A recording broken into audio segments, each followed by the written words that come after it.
ఇంట్లో దేవుడి విగ్రహాలను ఎక్కడ పెట్టాలి? అందరికీ నమస్కారం. మీరంతా ఎలా ఉన్నారు? ఈరోజు మనం చాలా ముఖ్యమైన విషయం గురించి మాట్లాడుకోబోతున్నాం. మన ఇంట్లో దేవుడి పూజ గదిని ఎలా ఏర్పాటు చేసుకోవాలి? ఏ విగ్రహాలను ఎక్కడ పెట్టాలి?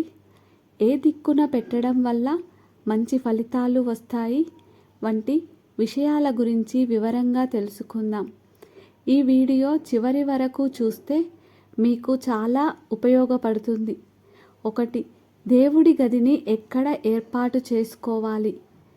ఇంటిని నిర్మించేటప్పుడు వాస్తు ప్రకారం పూజా గదిని నిర్మించుకోవడం చాలా ముఖ్యం. ఈశాన్యం. పూజా గదికి అత్యంత ఉత్తమమైన స్థానం ఈశాన్య మూల. ఈ దిక్కులో పూజా గది ఉంటే శుభాలు కలుగుతాయి. పడమర లేదా ఉత్తరం. ఒకవేళ ఈశాన్యంలో వీలు కాకపోతే పూజా గదిని పడమర లేదా ఉత్తరం వైపు కూడా పెట్టుకోవచ్చు.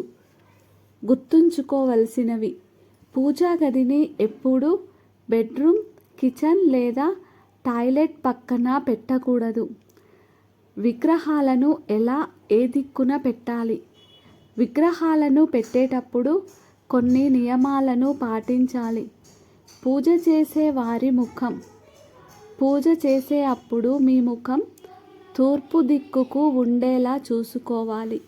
అంటే విగ్రహాలు పడమర వైపు ఉండాలి. విగ్రహాల మధ్య దూరం. విగ్రహాలను ఒకదానికొకటి తాకేలా పెట్టకూడదు. వాటి మధ్య కొద్దిగా ఖాళీ ఉండేలా చూసుకోవాలి. బహుళ విగ్రహాలు.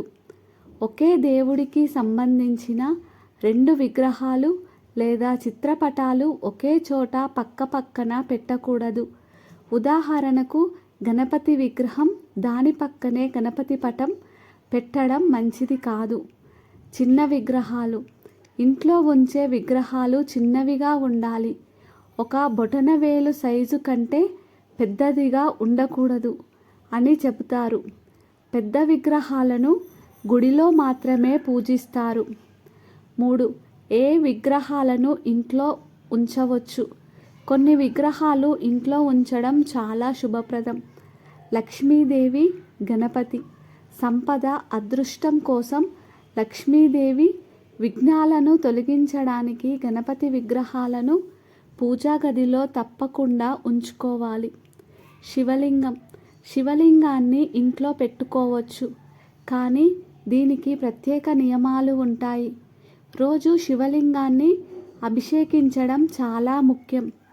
కుబేర యంత్రం.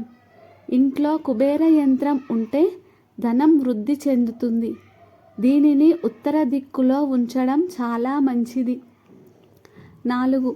మిగిలిన విగ్రహాలను ఏం చేయాలి? కొన్నిసార్లు మన దగ్గర చాలా విగ్రహాలు ఉంటాయి.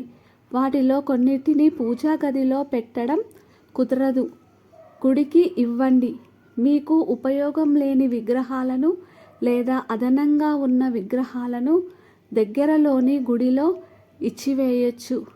నీటిలో నిమజ్జనం.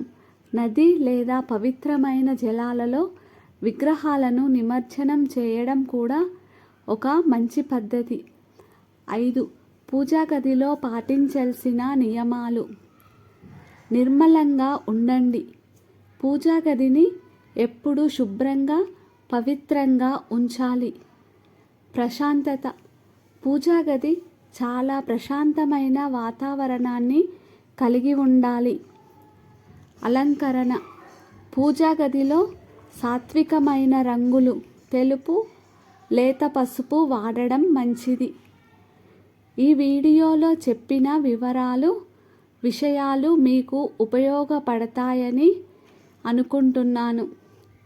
ఈ నియమాలను పాటిస్తూ దేవుడి పూజ చేస్తే మీకు మంచి ఫలితాలు కలుగుతాయి.